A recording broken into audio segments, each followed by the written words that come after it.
Hello everybody, it's me, Matthew, of the NOLAnerdcast, here with our video game review of Axiom Verge. Boom, it's this game right here. I got somebody that has never played this before. He's playing it right now, so you can see it in action as I talk. I don't know what he's going to be doing. I'm just going to trust that he's doing something that doesn't look terrible.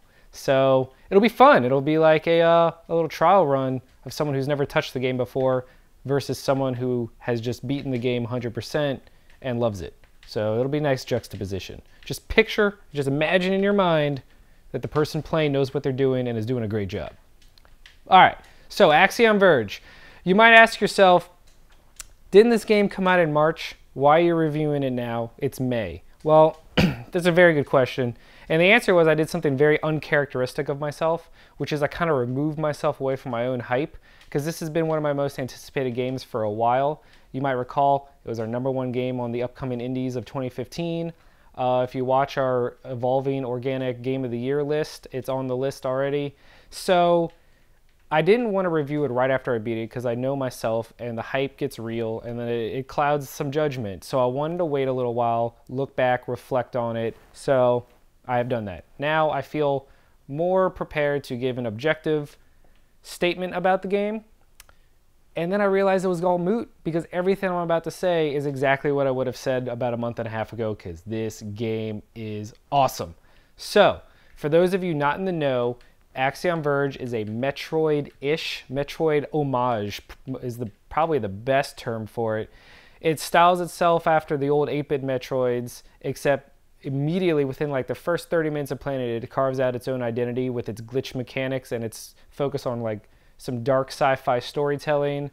The crazy thing about this game is that it's made by one man, Tom Happ. Over 5 years, he did everything. He makes the music.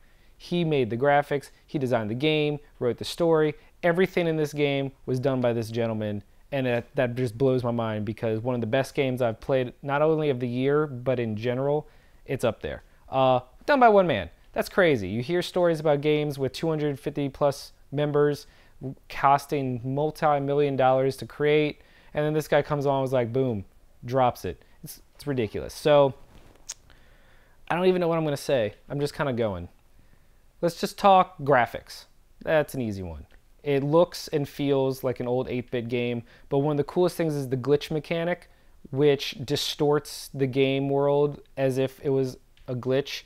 Like old NES, the artifacting, everything about it, the distortion, it's been turned into gameplay. Like it's an actual part of the game now. You have a gun that actually glitches enemies, items in the world around you, and it lends itself to some really creative puzzles.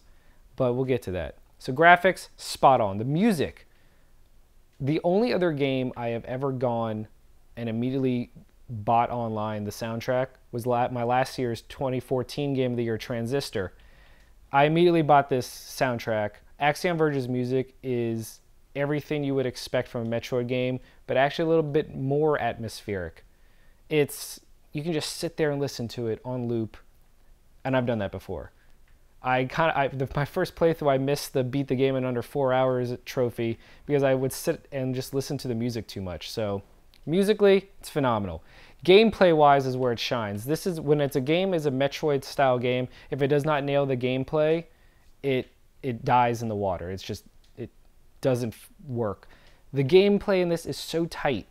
The weapons, there are, I don't even know how many. There's like a radial wheel that you can choose when you're picking your weapons, and in true Metroid fashion, as you play the game, you unlock more and more and more. And what I love about them is that they're all very balanced. Very few weapons are better than others. In every situation, a weapon can shine. If you find a personal favorite weapon, you can use it throughout the whole game. There's no, you have to use this item on this enemy type of situation going. The map design is spot on.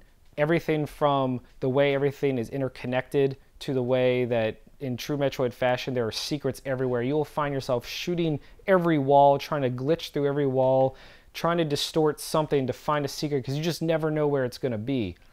And in one of the coolest little nods to Metroid, one of the passwords that you can enter, because as you go through the game, not only do you find items and upgrades and weapons, but you find little journal entries that flesh out the story, and you can find passcodes that you can enter, and one of them is the Justin Bailey passcode. Oh, look at that guy. You should glitch him. So, no, there's a passcode weapon right here, and when you go to Justin Bailey, in true Metroid fashion, it turns his trench coat into a bathing suit. And it's just that little nod, like it does nothing for the game. It's completely cosmetic, but I love it. It shows the dedication to what you're kind of making your game an homage to.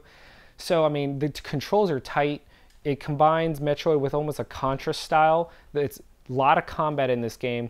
You can shoot in 8 directions, switch between weapons on the fly. You've got a data bomb, which can launch things and glitch things en masse. And it's just, the exploration aspect of this game is absurd. You get a true sense of just excitement and wonder and exploration. Like, you are exploring and you are opening up areas, and every time in true Metroid fashion, I keep saying that, deal with it. You open up a new area, you finally figure out why, like what you need to do. You backtrack, you got that new item, you were like, where do I go now? Then it clicks, you unlock a whole new area, and it's a continuing feeling of discovery. And that's what makes the Metroid formula so potent and powerful. Cannot speak of it highly enough. The boss battles are amazing. Each one is bigger and better than the last. The challenge is strong. You will die a lot. There's a trophy for getting through the game without dying, and I mean, once you beat the game and you know what you're doing, it's ridiculous. But the challenge, it feels just right. When you die, it's because you did something wrong. It never feels like a cheap death. Let's see. One really cool feature in this is it has a built-in speedrun mode where it'll eliminate all the cutscenes in the story and eliminate the randomized aspects of the game. And it keeps a counter, so every time you beat a boss, it shows you where you are.